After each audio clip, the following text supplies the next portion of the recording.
Bienvenidos a otra videoconferencia de Redes de Empatía y Solidaridad. En esta ocasión, Erika Noemí, licenciada en Pedagogía, nos hablará acerca de la enfermedad del alma y de su sanación a partir de la perspectiva psicológica de Carl Jung y de la psiquiatría. Nos contará cómo la clasificación de los componentes del ser humano en alma, cuerpo y espíritu pretende entender que solo la armonía del individuo con su interior y el conocimiento de sí mismo pueden llevarlo a alcanzar la felicidad, mientras que por otro lado hay que entender que las heridas que nos han dañado no provienen únicamente de nuestra historia particular de vida, sino que sus causas se remontan a nuestros antepasados. Finalmente, nos hablará del surgimiento de los grupos de autoayuda, fundados en principios que se apegan a lo anterior. Buenas tardes, mi nombre es Erika Noemí. Soy licenciada en Pedagogía. Agradezco al Grupo de Ayuda Mutua por permitirme este espacio. El tema que hoy les voy a compartir es el humano como ser espiritual. ¿Por qué hablar del humano? ¿Qué somos? ¿Quiénes somos? ¿Y de qué estamos conformados? Es una de las preguntas que muchas veces nos hacemos y a continuación lo vamos a explicar. Para iniciar, vamos a hablar del humano. Que el humano tiene una identidad tripartita, la cual se divide en cuerpo, alma y espíritu. Entendamos que el cuerpo es lo carnal, lo físico, nuestros rasgos, lo que nos diferencia físicamente uno de otro. El alma es la personalidad, la cual tiene inteligencia, voluntad y sentimientos. El alma es nuestra esencia de cada uno, lo que cada uno siente, cómo piensa, cómo actúa. Eso es lo que nos hace ser únicos como humanos. El espíritu se entiende que es una herencia divina. Ahí entra lo que es la fe, la esperanza, el mundo espiritual. El espíritu es universal, es general, es para todos. Vamos a hablar del espíritu. ¿Qué es? De acuerdo al Diccionario Real Academia Española, nos dice que proviene del latín spiritus, que significa respiro, y todo lo relacionado con el elemento aire. En la religión, es la gracia que un ser superior da al hombre para diferenciarse del resto de los animales. Entendamos un ser superior, pues como Dios, como cada uno lo conciba, o en lo que cada uno crea. Me voy a permitir leerles un versículo de Gálatas 5:25, que es bíblico, y nos dice así: si el Espíritu nos da vida, andamos guiados por el mismo Espíritu. La filosofía nos dice, en la corriente existencialista, por el autor Søren Kierkegaard, un filósofo danés, él nos dice que el hombre es una síntesis del alma y cuerpo constituida y sostenida por el espíritu. Si nos damos cuenta, en estas tres definiciones nos menciona que el espíritu es lo que nos da vida a cada persona. El espíritu es algo que está dentro de nosotros, nuestro motor. Por él existimos, por él vivimos. Cuando el cuerpo muere, el espíritu siempre va a estar ahí. Él nunca muere. Para diferenciar lo que es espíritu del alma, vamos a ver que el espíritu es considerado universal y el alma es individual. El autor, voy a permitirme leer un poco de este autor danés, que nos dice: el proceso del hombre está en elegirse a sí mismo, en el ser él mismo y no perderse en la multitud. Cada individuo que huye en busca de un refugio en la multitud huye de sí mismo. Lo que es vital al humano es elegirse al mismo, el aceptarse él mismo. ¿Qué quiere decir con esto? Que muchas veces nosotros como personas, como seres humanos, nos dejamos llevar por lo que el mundo nos ofrece y de ahí vamos formando nuestra propia personalidad. Pero ¿qué pasa con lo que el mundo nos ofrece? Aquí el autor nos hace mención que nosotros huimos en busca de un refugio. ¿Qué quiere decir con esto? Que muchas veces como personas, como humanos, no queremos ver nuestra realidad, no queremos ver lo que estamos pasando, las situaciones, los problemas, y muchas veces mejor nos dejamos llevar por lo que dice la multitud, que no pasa. Y siempre nos dejamos llevar por lo que la sociedad diga, ya sea nuestro núcleo familiar, amigos, en donde nos desenvolvemos. Muchas veces buscamos siempre agradar a las demás personas, pero no vemos qué es lo que realmente nosotros deseamos o lo que estas personas nos orillan a hacer, ¿no? Cosas que no queremos, pero para sentirnos aceptados ante una sociedad, lo hacemos. Pero realmente eso nos da la felicidad. Realmente vivimos felices. Luego hay personas que dicen, no, pues es que me siento muy triste y para alentar a otros dicen, no, pues échale ganas, se tiene que aprender a vivir con eso, con esa tristeza. Y no, no es así. No tenemos que vivir con esa tristeza. Sí, podemos llegar a sentirnos tristes, mal, a veces con depresión, pero un momento instantáneo, no podemos quedarnos ahí estancados. Debemos de salir de ese fondo que tenemos de sufrimiento, de dolor, de angustias, de temores y echarle ganas. Pero ¿cómo vamos a echarle ganas? ¿Cómo vamos a vivir bien, pleno? Vamos a hablar del alma. El alma, como anteriormente ya lo mencionamos, es nuestra esencia de cada uno, nuestra personalidad. Esta está constituida por sentimientos, voluntad e inteligencia. Los sentimientos. Aquí vamos a preguntarnos, ¿cómo se encuentran nuestros sentimientos? ¿Cómo están? ¿Cómo nos sentimos? ¿Están frustrados, con miedo, angustia? ¿Hay culpa, enojos o resentimientos? Porque todo eso con lo que está constituido es lo que ahorita somos o lo que traemos guardado dentro de nosotros, que muchas veces lo expresamos en nuestra manera de vivir, con nuestra familia, si son padres de familia, con nuestros hijos, cómo tratamos a esos hijos, con amor o con odio, con coraje, con nuestros padres, cómo es nuestra relación con nuestros padres, porque a veces no respetamos sus límites, con nuestros amigos, cómo es nuestra relación con nuestros amigos. Es una relación sana, con mi novio, un noviazgo, en el matrimonio, cómo es mi relación con todo mi núcleo familiar y con toda la sociedad que uno se desenvuelve. Porque de acuerdo a cómo actuamos, nos vamos a dar cuenta si realmente somos inteligentes al actuar. Tenemos la voluntad de cambiar, de ser felices, o simplemente decimos sí, estamos bien y vivimos bien. Pero pues el reflejo de nuestra alma siempre se va a ver reflejado en nuestro rostro físico. Los invito a que se den su tiempo, se vean en el espejo y vean su mirada, su rostro, qué refleja su alma. Como ustedes se vean, van a ver cómo está su interior del alma. Vamos a definir el alma, de acuerdo al Diccionario Real Academia Española. Nos dice que es la entidad abstracta tradicionalmente considerada la parte inmaterial. Constituye al ser humano, se le atribuye la capacidad de sentir y pensar. Proviene del latín anima y del griego psique, que significa alma humana. ¿Por qué hablar del alma? Porque, ya, como ya lo mencionamos, en el alma se encuentran todos nuestros sentimientos, lo cual, esta, a su vez, como se encuentra, es lo que enferma o alimenta al espíritu. Lo enferma, ¿por qué podemos decir enferma? De todas esas emociones que nos están dañando, y se dice que cuando el alma y el espíritu están mal, pues el cuerpo lo resiente. Por eso existen muchas enfermedades, pero es porque cómo estamos alimentándonos. Si tenemos un alma tranquila, en paz, pues vamos a ser unas personas que vamos a vivir alegres, felices. Hay personas que dicen, no, es que parezco robot, vivo nada más por vivir, no me importa ya lo que haga, dicen, caminamos como zombies nada más. ¿Por qué? ¿Qué quiere decir eso? Pues que el espíritu ya está muerto.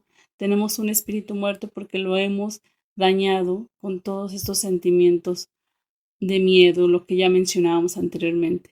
Pero cuando nosotros pensamos, actuamos diferente, positivamente, nos sentimos vivos y hasta decimos cuando estamos con una persona así, es que me transmite paz, me transmite alegría, pero porque ella está en armonía consigo mismo. Y para adentrarnos un poquito más a esto, vamos a ver qué es lo que nos dice la psicología acerca del alma. Y pues vamos a ver qué es lo que la psicología nos dice acerca del alma. De acuerdo a lo que dice Carl Jung, él es un psiquiatra suizo, nació en 1975, fundador de la Escuela Analítica.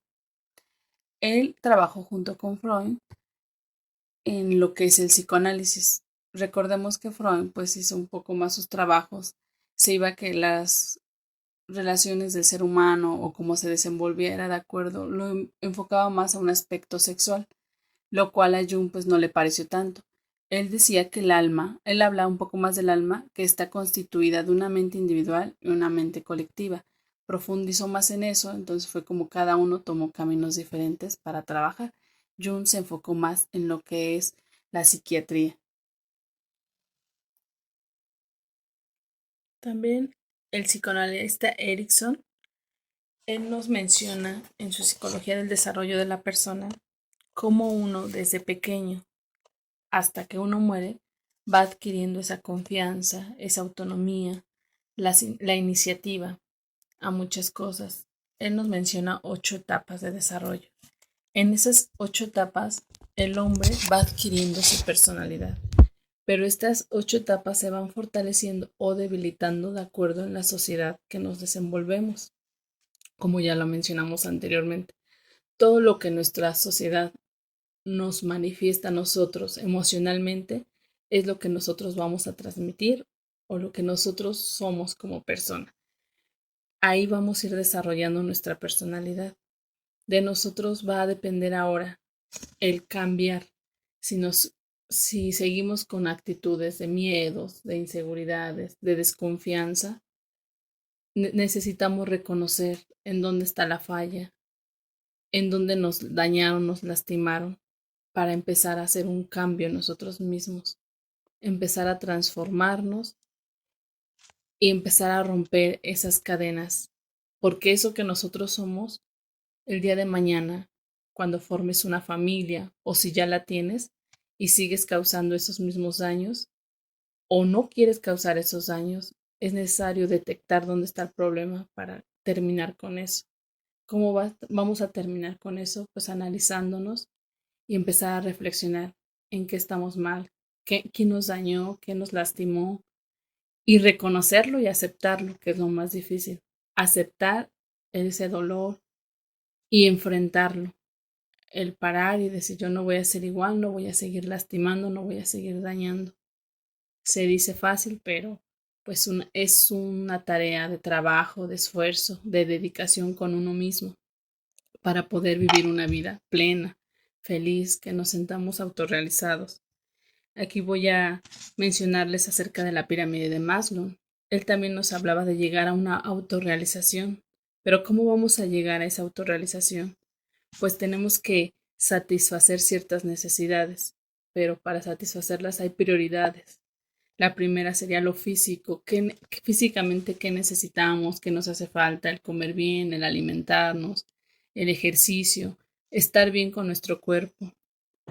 Por lo que sigue consecutivo seguiría la seguridad, estar seguros, la confianza, lo que ya veníamos manejando con Jung, con Erickson en sus etapas. La sociedad, cómo nos relacionamos en una sociedad, cómo somos nosotros, cómo ella influye en nosotros para sentirnos parte de o aislarnos. Lo que sigue sería la estima, el amor propio, qué tanto nos amamos, qué tanto nos cuidamos, para después de eso llegar a una autorrealización. Pero todo eso se va a hacer a través de una sanación de ese pasado. En la teoría del aprendizaje, el psicólogo Albert Bandura nos menciona cómo el ser humano aprende por imitación. Imitamos lo que vemos de quienes fuimos educados. Lo que ellos, nuestros padres, quien nos educó, fuimos, lo que vimos en ellos son lo que ahora nosotros estamos reflejando. Y pues aquí vienen unas preguntas. Los que ya son casados y tienen hijos pueden ver si estamos repitiendo los mismos patrones que nos enseñaron nuestros padres o realmente hemos cambiado nuestra manera de vivir. ¿Qué clase pues de hijos queremos?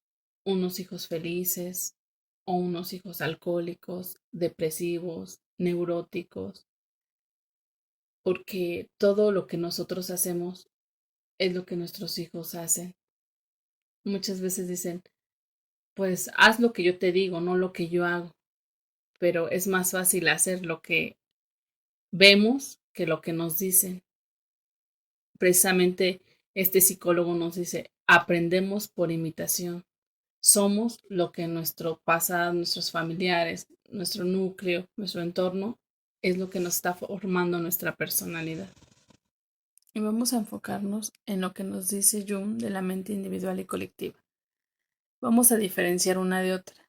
La individual son las experiencias vividas. La colectiva son los arqueotipos, lo universal.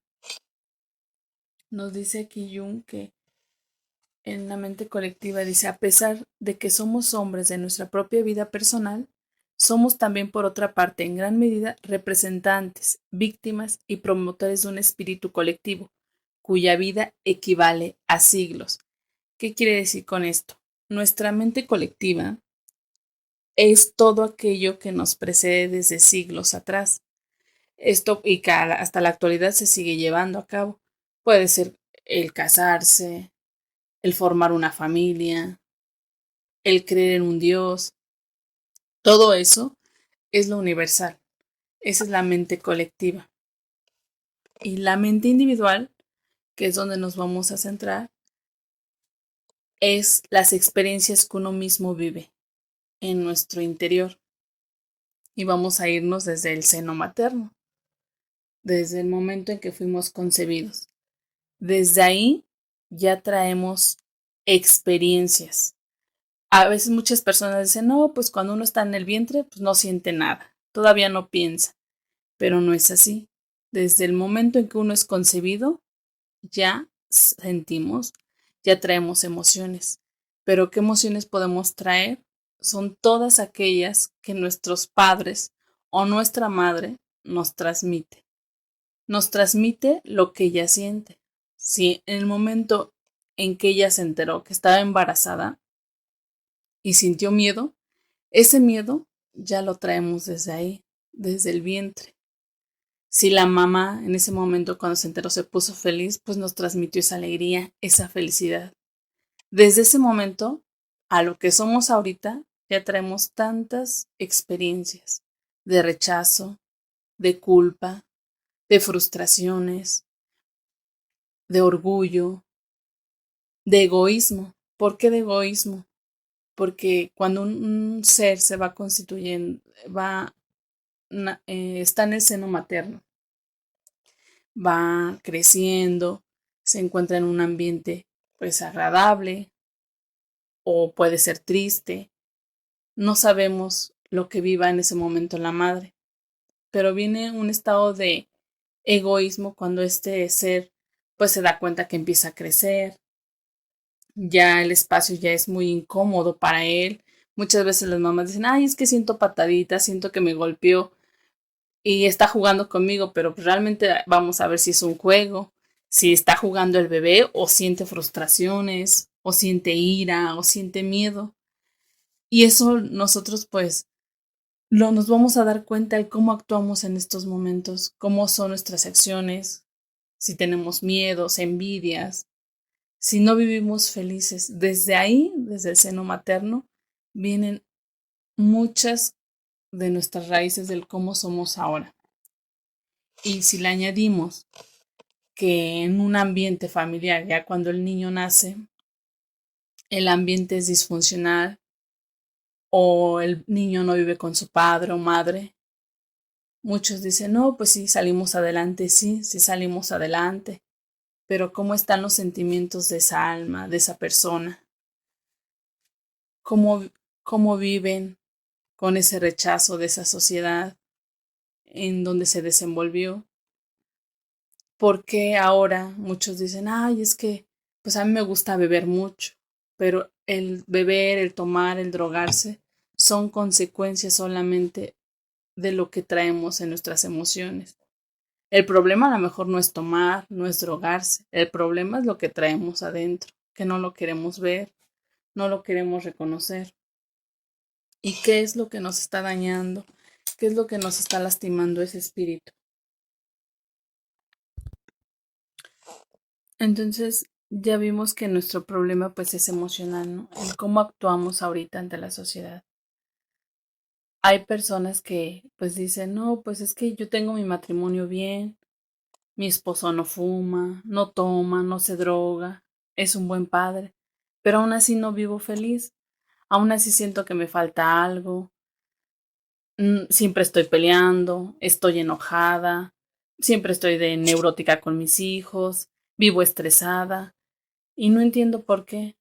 Pero si analizamos un poco, si vemos cómo fue nuestra infancia, qué hubo en ese pasado, tenemos que hacer un autoanálisis de nosotros mismos y darnos cuenta qué es lo que nos dañó, por qué ahora en un matrimonio no podemos ser felices.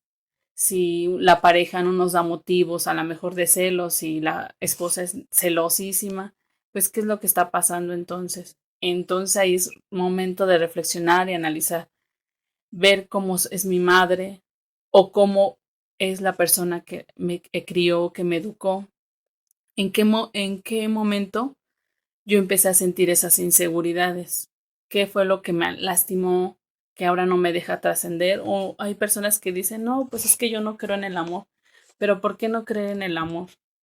Si para eso nacimos, para ser felices, para amar, para disfrutar la vida, ¿por qué no podemos ser felices? ¿En qué nos estamos estancando?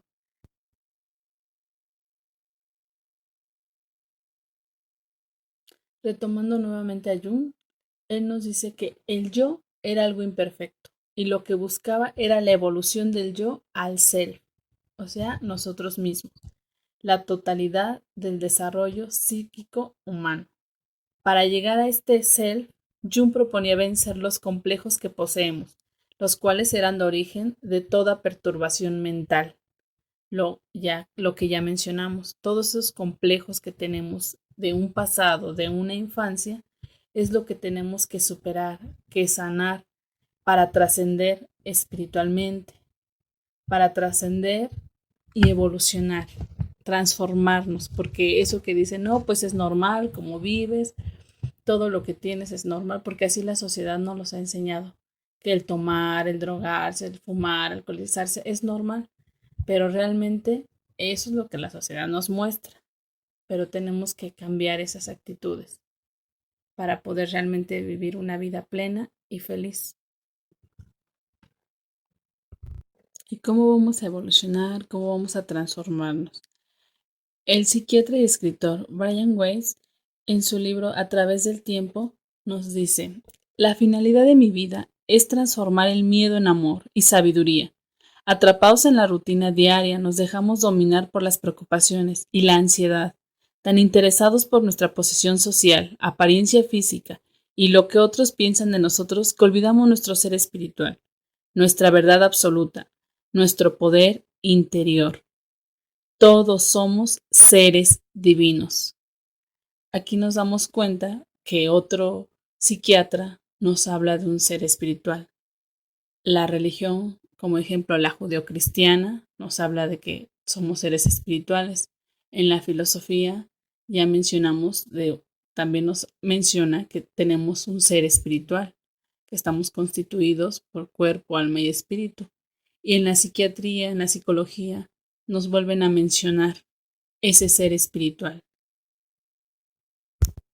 entonces podemos afirmar que somos seres espirituales. Vamos a distinguir la espiritualidad con la religión. Espiritualidad es una conexión con Dios. En la filosofía nos dice que es una búsqueda del sentido de la vida. Trasciende de lo mundano. ¿Qué quiere decir esto? Dejar a un lado nuestros egoísmos, dándonos a los demás, actuando de buena manera. La espiritualidad, como ya lo mencionamos, es universal, es de todos, no importa si tenemos o no tenemos religión. Se trata de vivir de buena manera. La religión es un camino o doctrina que nos acerca a un Dios, independientemente de la religión en que tú creas, ya sea católica, cristiano, evangélico, budista, en lo que tú creas, pero que te acerque a un ser divino. ¿Y cómo podemos obtener un despertar espiritual? Jung nos dice, nadie se recupera de la enfermedad mental y emocional a menos que tenga una experiencia espiritual. Ya nos dimos cuenta que todo lo que hemos vivido a lo mejor en un pasado no es normal, que es una enfermedad, pero que esta enfermedad tiene una recuperación a través de qué? De una experiencia espiritual. Hay distintos lugares donde podemos obtener ese despertar espiritual. Ejemplo, retiros religiosos, ceremonias con la naturaleza, ceremonias en temazcales, grupos de autoayuda, cuarto y quinto paso, que se basa específicamente en principios de Alcohólicos Anónimos, por mencionar algunos. Los primeros en realizar experiencias espirituales fueron los grupos Oxford, un movimiento evangélico que tuvo su apogeo en la década de los 20 en Europa.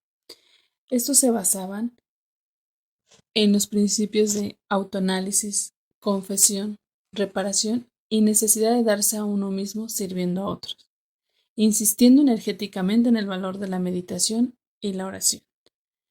¿Qué trabajaban aquí en estos grupos? Pues como ya lo habíamos visto anteriormente, el alma, sanar esas emociones. ¿A través de qué? Pues del análisis de ellos mismos, el reflexionar, el admitir que estaban mal, el derrotarse. La confesión, que no bastaba solamente con admitirlo, sino hablarlo, dialogarlo, sacarlo, pero ante alguien más, ante una persona que los entendiera, los comprendiera. La reparación, una vez que ya reconocen ese dolor, que ya lo admitieron y lo confesaron a otro miembro de esa comunidad, que sigue reparar esos daños a quienes lastimamos. Esta reparación podría ser directa o indirectamente, pero estar en paz con la persona a quien se había dañado.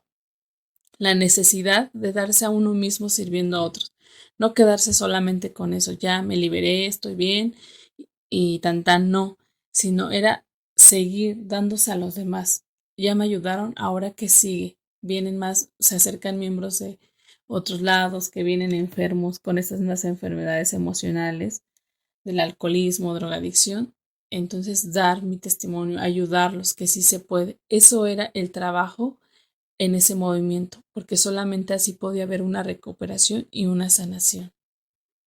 Los grupos de AA retomaron estos mismos preceptos, junto con las aportaciones de Carl Jung en la psiquiatría. Pero ¿por qué hablar de los grupos Oxford? ¿Qué relación existe con Alcohólicos Anónimos? ¿O por qué AA toma las aportaciones de Carl Jung? Para responder a estas preguntas, vamos a hablar de Rogland. Fue un adinerado norteamericano, paciente de Carl Jung. Ya que era un bebedor compulsivo, en esa época el alcoholismo no se consideraba una enfermedad. Tras un año de tratamiento, creyó haberse recuperado, pero no fue así. Volvió a beber. Fue así como volvió a consultar a Jung y le preguntó si podría hacer algo más para ayudarlo. Jung le contestó que desde el punto de vista médico-científico no había otro tratamiento que le pudiera ofrecer. El único remedio posible que le daba era pasar por una experiencia espiritual. Fue así como Rowland se hizo miembro de los grupos Oxford, donde conoció a Evite, un amigo de la juventud de Bill W., el cual también tenía problemas de alcoholismo. Bill W. era un agente de bolsa, exmilitar, que al igual que Rowland, era un bebedor compulsivo. A finales de noviembre de 1934, Evie visitó a Bill W. Evie no había asistido para beber esta vez, sino para pasarle los principios que le habían enseñado en los grupos Oxford. En ese año, Bill W. tomó su último trago. Al verse ya derrotado ante el alcoholismo, decidió vivir sus experiencias con el grupo Oxford, donde conoció a Rowland y este compartió su testimonio de vida. Este fue la piedra fundamental sobre la cual se ha venido construyendo la sociedad de AA. Fue así como Bill W., sin conocer personalmente a Jung, le escribe para agradecerle que gracias a su paciente Rowland, al decir que era un caso desahuciado, lo único que le iba a ayudar era una auténtica conversión. Fue así como se separó de los grupos Oxford, ya que los miembros eran más neuróticos y no comprendían la enfermedad del alcoholismo, de la cual Bill W. tenía. Fue así como en el año 1935 se fundó AA, recopilando parte de la estructura de los grupos Oxford y la psiquiatría de Jung y las vivencias personales de sus miembros. En su carta de respuesta, Jung caracterizó al alcoholismo como una sed espiritual, que era necesario lograr una comprensión más elevada para superar tales dificultades y que le podría resultar perjudicial a un individuo ignorar sus necesidades espirituales. Me permitía abordar este enfoque de los grupos cuarto y quinto paso del que soy miembro, en donde trabajamos los aspectos emocionales, desde una infancia hasta la actualidad, detectando las causas o raíces de los daños que se nos manifiestan en nuestra manera de vivir. Al experimentar una experiencia espiritual, obtendremos un crecimiento en nuestro ser espiritual. El único requisito es que aceptes ese cambio por voluntad propia. Porque hasta que no arreglemos lo que hay en nuestro corazón y lo apliquemos en nuestro hogar, nada cambiará en nuestro mundo. Nuevamente agradezco al Grupo de Ayuda Mutua por permitirme este espacio. A nombre del equipo Redes, le agradecemos a Erika Noemí el compartir con nosotros tan valiosa información.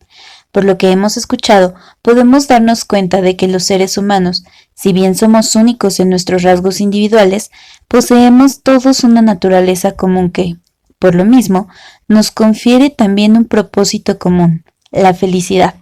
Pero esta no se logra si permitimos que las heridas que se han arraigado en nuestro interior rompan con la armonía del alma con el cuerpo y el espíritu. Quebrantar esa armonía significa desviarnos de nuestro propósito, corromper nuestra felicidad. Por eso debemos buscar activamente aquellos sitios o estilos de vida que nos colocan en un estado emotivo favorable, y así retomar el sendero hacia nuestra realización y sanación. Gracias a ustedes también por escucharnos. Los esperamos en la próxima videoconferencia.